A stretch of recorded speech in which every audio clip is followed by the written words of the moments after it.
আসসালামু আলাইকুম, কেমন আছেন সবাই? তো প্রশ্নটা হচ্ছে I like dash read, to read. হ্যাঁ, তো কোনো কিছুর দিকে বা উদ্দেশ্য এরকম বোঝালে তখন সেখানে হচ্ছে টু বসে।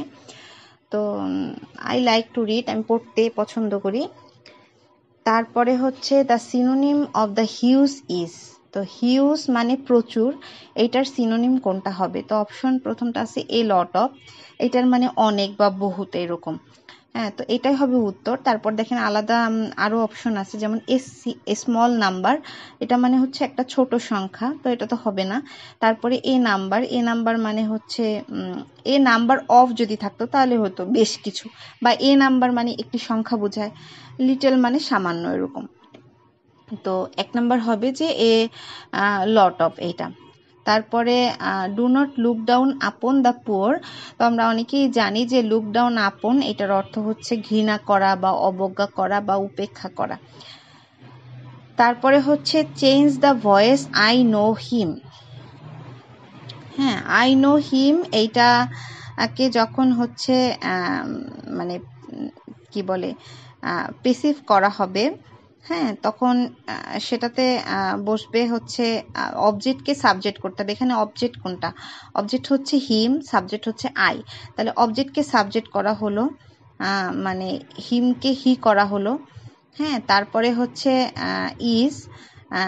ইজ, তারপরে হচ্ছে মানে এখানে যেহেতু প্রেজেন্ট ইনডিফিনিট টেন্স আছে, এবং প্রেজেন্ট ইনডিফিনিট টেন্স যখন হয় তখন মানে থাকে, সেটার অক্সিলারি ভার্ব হিসেবে তখন ইজ বসে, এবং নো পাস্ট ভার্বের পাস্ট পার্টিসিপল, হ্যাঁ, বা V3 বলা হয়। হ্যাঁ, তো তখন হবে হচ্ছে নোন।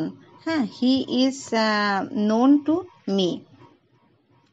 এবং এখানে টু কেন হলো? এখানে বাই হইতে পারতো, কিন্তু নো এর পরে হচ্ছে সব সময় মানে নো এর পরে বাই না হয়ে টু হয়। হ্যাঁ, নো এর পরে। তারপরে সাবজেক্টকে অবজেক্ট বানানো হয়েছে, মানে সাবজেক্ট হচ্ছে এখানে আই দেয়া ছিল, সেটা অবজেক্ট হয়েছে মি। হ্যাঁ, তো এরপরে হচ্ছে হি লাইকস ফ্লাওয়ার, এটা একটা ট্যাগ কোশ্চেন।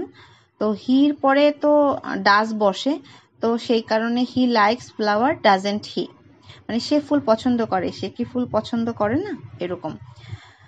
তারপরে হচ্ছে I am going to Rangamati next month.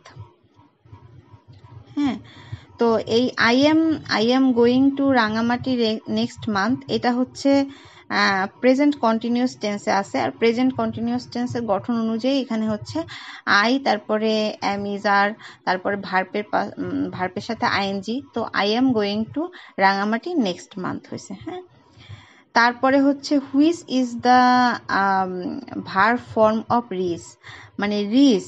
হ্যাঁ, এই শব্দটার অর্থ হচ্ছে ধ্বনি, ধ্বনিটা হচ্ছে একটা মানে ধ্বনিটার ভার্ব জানতে চাওয়া হয়েছে, এটা হচ্ছে হবে ইনরিস, মানে সমৃদ্ধ করা। হ্যাঁ, তো এই কারণে এই রিচ শব্দটা তো একটা অ্যাডজেক্টিভ, তো এটার ভার্বটা হবে হচ্ছে ইনরিস। তারপরে হচ্ছে which is opposite form of human. Human শব্দটার অর্থ হচ্ছে মানবীয় বা মানব সুলভ বা মানুষ এরকম।